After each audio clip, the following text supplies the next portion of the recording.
ለምን ሉሊ በእናንተ ጥፋት ይቀጣ እንዴ? አብርሽና ሩታ ሉሊ በምን ይቀጣ? ለምን ይቀጣ በእናንተ ጥፋት? ትንሹ ልጅ በማያውቀው በእናንተ ኃጢያት እናንተ በሰራችሁት በደል ለምን ይሰቃይ እንዴ? እናቱም አልፈልግም ካለችው አባቱም አልፈልግም ካለው ሩታ ትተው ልትሄድ ነው። አንተ ደግሞ ሌላ ሚስት ጋር ያለው ይሄ ልጅ በእንጀራ እናት ማደግ የለበትም፣ በእንጀራ አባት ማደግ የለበትም። ሰላም ሰላም ሰላም! ውድ የተከበራችሁ የሚኪ ግሬስ ቤተሰቦች እንደምን አላችሁ? ሰላም ለእናንተም ብያለሁ የኔ ቤተሰቦች። ያው ትላንትና ጠፍቼባችኋለሁ፣ ነግሬያችኋለሁ። እንግዲህ ብዙዎቻችሁ ታውቃላችሁ ምን ያህል ችግር እንዳጋጠመኝ በሩታ ምክንያት ምን ነገር ውስጥ እንዳለው ሁላችሁም በደንብ አድርጋችሁ ታውቃላችሁ። የትላንትናው ቪዲዮ ደግሞ አስደንግጦኛል። እኔም ብቻ አይደለም ሁሉንም የግሬስ ቤተሰብ አስደንግጧል። ትላንት የተፈጠረው ግሬስ ፋሚሊ የተከሰተው የደረሰው ነገር ሁላችንን በጣም ቴንሽን አድርጎናል። ከምንጠብቀው ካሰብነው በላይ ነው ያደረገው የሆነውና እንግዲህ ፈጣሪ ሩታዬ ማስተዋል ይስጥልን እግዚአብሔር። ሩታ ትላንት የተናገረችው ንግግር በጣም ነው ያስደነገጠኝ። አንጀቴንም በልተኛለች ልጅቷ። በነገራችን ላይ በጣም ነው አንጀቴን ይበላችሁ። ምክንያቱም እናንተ በጣም ያሳዝናል። እኔ ብዙዎቻችሁ ሴቶች ናችሁ፣ እናቶች ናችሁ፣ ታውቁታላችሁ ያለውን ነገር እየተፈጠረ ያለውን ነገር እየሆነ ያለውን ነገር ሁላችሁም በደንብ አድርጋችሁ ታውቃላችሁ።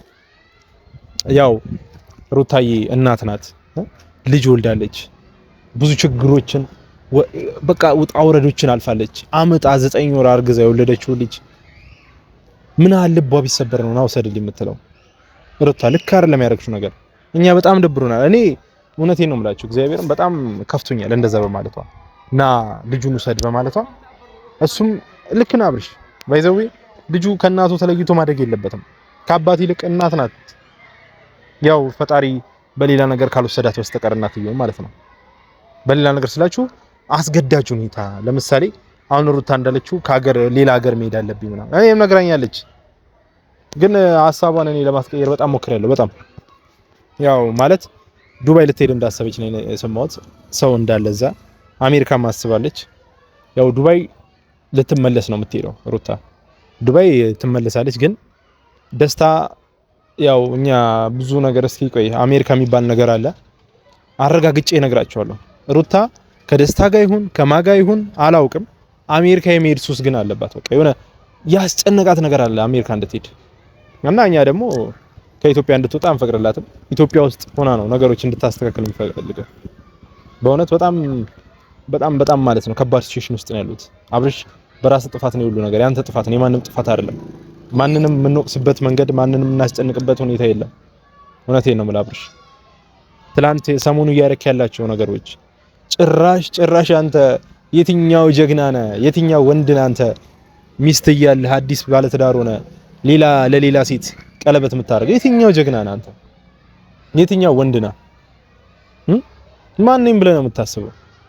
እኔ እግዚአብሔርን አዝኜብሃለሁ አብርሽ። እኔ ካንተ የማይጠበቅ ነገር ነው ያረከው። ካንተ የማይጠበቅ ምንም ጥሩ ነገር ያረክ እንዳይመስልህ። እኔ በአንተ ምክንያት እዚህ ጋር እኔ በእናንተ ምክንያት እኮ የኔን ስራ እየሰራው አይደለም። ገብቷችሁ? እኔ እኮ የራሴን ቪዲዮ እዚህ ጋር አምጥቼ እኮ እኔም መታየት ፈልጋለሁ። ግን እናንተ ስልክ ስለማታነሱ ምናልባት እነዚህ ቪዲዮዎች ከደረሷችሁ ብለን ነው እኛ እዚህ ጋር በቪዲዮ የምንለፋው። እኛ እዚህ ጋር በቪዲዮ እኮ የምንለፋው ሌላም ጓደኛ ያለ ቀጣይ ያመጣዋለሁ ናቲ ግሬስ የሚባል ልጅ። እሱማ ጭራሽ ሰልችቶት ለቆታል ይሄን ነገር። በቃ መረረው። እግዚአብሔርን የነገረኝ እኮ ደውሎ በቃ ሚኪ እኔ በጣም ነገሮች ከአቅሜ በላይ ሆነው ነው። በጣም እየደበረኝ ነው። በቃ የቻልኩትን ነገር ጥረት እያረኩ ነው። ግን ልጆቹ ምንም ቢሆኑ አልቻለም ማለት በጣም እሱ ብቻ አይደለም በጣም ብዙ ቤተሰቦች አሉ ከነሱ በቃ እኛ ሁለተኛ ስለናብርሽ ምንም አይነት ነገር አያገባንም ያሉ ልጆች። እኔ ግን ያገባኛል፣ ይመለከተኛል። እንዴ አብርሃምም ወንድሜ ነው፣ ሩታ እህቴ ናት። ሁለቱ መለያየት ደግሞ ለኔ ህይወት ምንም የሚጠቅመው ነገር የለም። ስለዚህ ሁለቱ ሲታረቁ ከፈጣሪ ዘንድ የሆነ ነገር አገኛለሁ። ገብቷቸዋል። ህይወቴ ላይ ራሴን መውቀስ አልፈልግም፣ ማዘን አልፈልግም፣ ራሴን መውቀስ አልፈልግም። እኔ አንድ ባለ ትዳር ስለተለያየ እኔ ምንም ማገኘው ጥቅም የለም፣ ወይም ደግሞ ምንም ማገኘው በረካ ነገር የለም። እኔ እግዚአብሔርን ሩታ ያለችበት ሲቹዌሽን በጣም ነው የሚያሳዝነው። እኔ ሁሌ እከራከራለሁ ስለ ሩታ ምናምን የምትለው በጣም በቃ የሆነ ሌላ ነገር አላችሁ፣ ሌላ ግንኙነት አላችሁ ውስጥ ላይ የምትሉኝ ሰዎች ምንም አይነት የተለየ ነገር የለንም እናንተ ከምታውቁት ውጪ፣ ወይም ደግሞ ሚዲያ ላይ ከምታዩት ውጪ ማለት ነው። እዚህ ዩቲዩብ ላይ ከምታዩት ውጪ ምንም አይነት ሌላ ግንኙነት የለንም። ምናልባት ኖርማሊ ሲስተርሊ የሆነ ነገር ምናምን ነገር ባለፈው እንኳን በጣም እልህ ይዞኝ ነው እንደዛ የተናገርኩት። ባይዘው አብርሃም ያደረገው ነገር በጣም ስላናደደኝ ከትግስቴ ውጪ ስለሆነብኝ ነው። እኔ ከሷ ጋር ፍቅር አለኝ፣ በጣም ብዙ ላይፍ አሳልፈናል። አሁንም ትልቅ ቦታ ላይ ለሷ ምናምን ቢያወራሁት ሁኔታዎች ስላናደዱኝ ነው፣ ወይም ደግሞ እንደዛ እንድናገር ስላስገደዱኝ ነው እንጂ እኔ የሰው ሚስት እንደ አብርሃም የሆነ ሴት መቀየር ምናምን እሱስ አባዜ የለብኝም። ይሄ እኮ የሆነ መንፈስ ነው ሲጀመር። ሰው ያለምንም ምክንያት እንዴት ሴት ይቀያየራል እንዴ? ባገባ አመት ባልሞላው እቺ ልጅ አመጥቶ ምናምን ነገር ፍቅር ምናምን ነገር ሲል እሱ ሼም አይዞም እንዴ? ወንድ አይደል? ወንድ ልጅ እኮ እንደዚህ ሲያደርግ በጣም ነው የሚደብረው። በጣም የሆነ እንትን አለው፣ ገደብ አለው ሁሉም ነገር ገብቷቸዋል። በጊዜው ሰው ምንም ነገር ያምራል። ምንም ነገር በጊዜው ሲደረግ፣ በጊዜው ሲከናወን፣ በጊዜው ሲሰራ የትኛውም ነገር ያምራል። ዛሬ መጣሱ ሄርሜላ መጣች። ሄርሜላን በጣም በቃ ከሷ ጋር ፎንቃ ያዘው ምናምን ያይን ሳይት ላቭ እኔ እንዲያውም የሱ ያይን ፍቅር ነው ይመስለኝ። በጣም አጣደፈ ሁሉ ነገር። እሷም ያለ ምክንያት እንደዚህ ልትሆን አልቻለችም። የሆነ ነገር አይታበታለች። የሆነ ነገር ከሱ ፈልጋለች ማለት ነው ብላችሁ የሆነ ነገር ሳትፈልግ እንደዚህ አትሆንም። ለምን አልኳችሁ እንደዚህ? ከዚህ በፊት እኛ እነሱን ስናቃቸው ቡታጅራ ውስጥ ሄርሜላ ምን እንደምትለው እናውቃለን። እኛ ምን አይነት ሪስፔክት እንደምትሰጠው ለሱ እናውቃለን። ለአብርሽ ናቲ ግሬስም ከዚህ በፊት ተናግሮታል። የነበረውን ነገር የተፈጠሩትን ነገሮች ሁሉንም ነገሮች አውርቷቸዋል። እኔ እዚህ ጋር መድገም አይጠበቅብኝም። እኔ ራሱ ቪዲዮ የምሰራው መደጋገም ሆነብኝ። በቃ ሁሉንም ነገር እያወቃችሁት እያያችሁት ያለው ነገር ነው እኔ እያወራሁት ያለሁት። ይሄን ነገር ግን የምናወራው እኛ እናንተ መስመር እንድትይዙ ነው፣ ህይወታችሁን እንድታስተካክሉ ነው፣ እንድታሳምሩ ነው። እስከ መቼ እንደዚህ ሆናችሁ ትቀጥላላችሁ? እኛ በእውነት ሼም ነው፣ በጣም ሼም ማለት ነው። በጣም ይደብራል። ከትልቅ ሰው የማይጠበቅ ነገር ነው። እናንተ ለሌሎቹ ትምህርት መሆን ትችላላችሁ እንጂ ከእናንተ መጥፎ ነገር መማር የለብንም፣ ጥሩ ነገር እንጂ። እውነት ጥሩ ነገር ነው መማር ያለብን። እኔ ምን ብዬ እንደምነግራችሁ በጣም ነው ግራ እየገባኝ ያለው በእውነት ምን እንደምላችሁ ማለት ነው።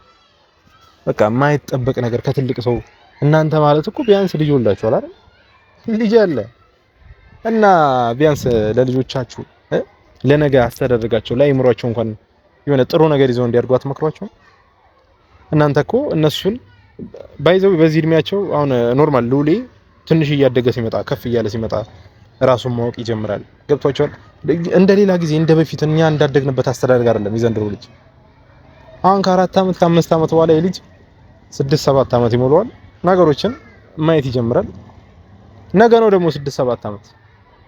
ምክንያቱም ይሄ ልጅ ይመጣል ተብሎ ሳይታሰብ ነው አይደል እዚህ ጋር የደረሰው።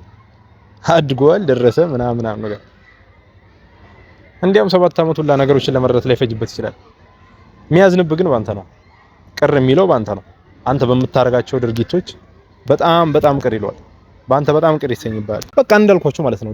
ለልጃችሁ ጥሩ ነገር ማሳየት መቻል አለባችሁ። ሌላ ወሬ አያስፈልግም። በቃ ሌላ ንግግር፣ ሌላ ምናምን አያስፈልግም። በቃ ለልጃችሁ ስትሉ ይሄን ነገር ለመፍታት ሞክሩ። በቃ እኛ በየቀኑ እየመጣን እዚህ ሚዲያ ላይ ክርክር ስማችሁን እንደዚህ ማለት በየቀኑ በጣም ይደብራል። በጣም እግዚአብሔር እኔ ምን ብዬ እንደምነግራችሁ ራሱ በጣም በቃ ግራ እየገባኝ ነው። የሚደብር ነገር፣ ከትልቅ ሰው የማይጠበቅ ነገር። እናንተ እኮ ለነገ ለኛ ራሱ እኮ አሪያ የምትሆኑ ልጆች። እኔ አሁን በቃ በዚህ ሰዓት ማግባት ያለብኝ ልጅ ነኝ። ገብቷችኋል? የሆነ የራሴን ህይወት መጀመሪያ ያለብኝ አይነት ሰው ነኝ። ነገር ግን እናንተ ከምታሳዩዋቸው ነገሮች፣ ከምታመጧቸው አክቶች ምንም አይነት ትምህርት ልንወስድባቸው አልቻለም። ትልቅነታችሁ እኮ ባይዘው በስጋ ወይም ደግሞ ፊዚካሊ መግዘፍ አይደለም። ገብቷችኋል? እናንተኛ ትልቅ ናችሁ፣ በቃ ታውቃላችሁ፣ እውቀት አላችሁ ብለን እንድናስብ ከፈለጋችሁ ፊዚካሊ ግብዳ ስለሆናችሁ ወይ ስለረዘማችሁ ጺም ስላበቀላችሁ አይደለም። አስተሳሰባችሁ ማደግ አለበት።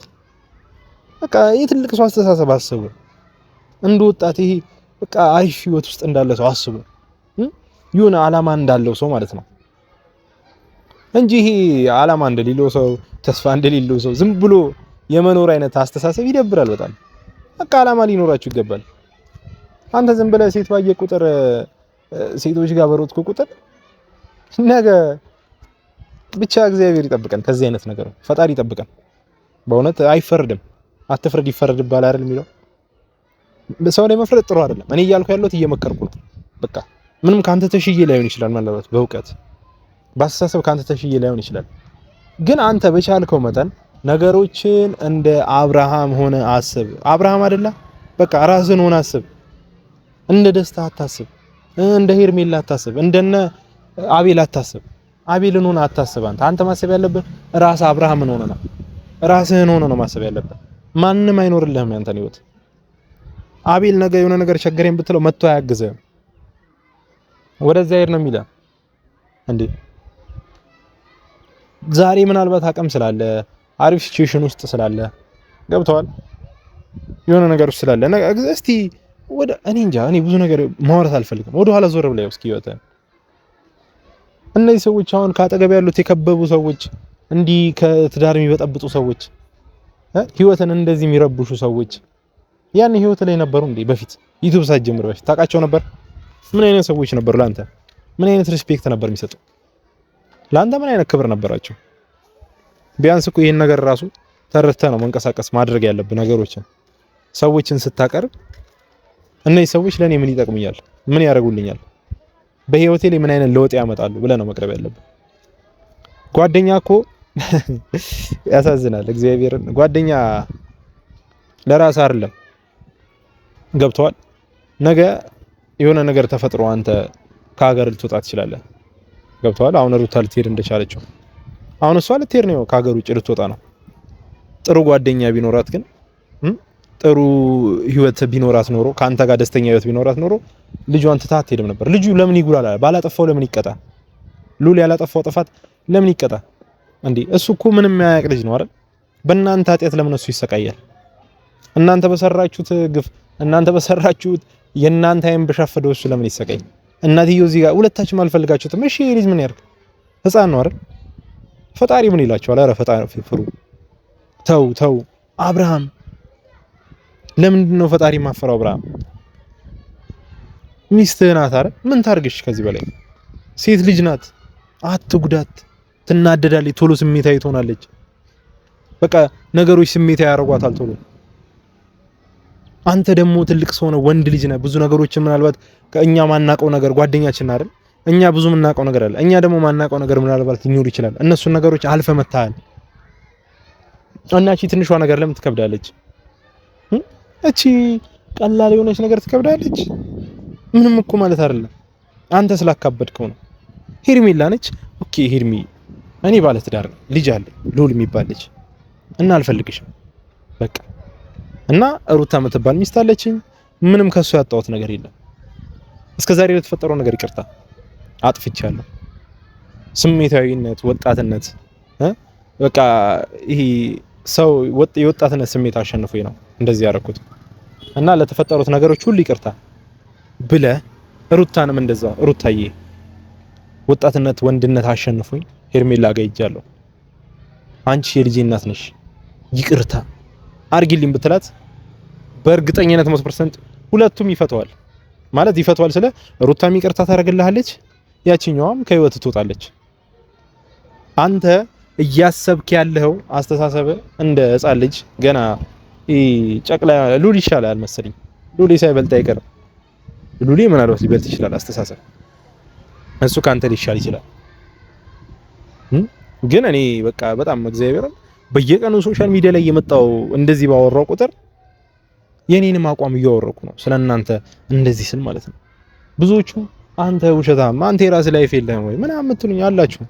እኔ ያለኝ ግን በቃ ሰው እንደዚህ የሆነ እዚህ ጋር እኔ ማስተካከል እያቻልኩኝ አይ አልችልም ብዬ ዞር ብል ነገ ለራሴ ተወቃሽነት እንዲሆንብኝ አልፈልግም። ህይወቴ ላይ ጥፋት ሰርቼ ማለፍ አልፈልግም። ነገሮች ላይ በደረስኩ ቁጥር ለማስተካከል እሞክራለሁ እንጂ የባሰ ይበላሽ ብዬ ምናምን ነገ አይምሮዬን የሆነ ነገር እንዲሆን አልፈልግም። መወቀስ አልፈልግም በቃ በሚፈጠረው ነገር ማለት ነው። እና በቃ በቻላችሁት መጠን ነገሮችን እንደ አስተዋይ ሰው፣ እንደ ትልቅ ሰው፣ በእድሜ እንደበሰለ ሰው ሆናችሁ ለመፍታት ሞክሩ። አንተም በቃ ተስተካከል። ወንድ ነህ። ስሜት ምናልባት የስሜታዊነት ወንድነት አሸንፎ ሄደ ሊሆን ይችላል።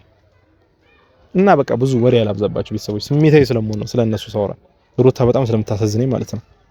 እና ለዚህ ቤተሰብ አዲስ ሆናችሁ ሁላችሁም ሰብስክራይብ እያደረጋችሁ ኮፒ ሊንክ እያደረጋችሁ ይሄን ቤተሰብ እንድትቀላቀሉ ጠይቃችኋለሁ። መልካም ቆይታ ይሁንላችሁ። እስክንገናኝ ይመቻችሁ።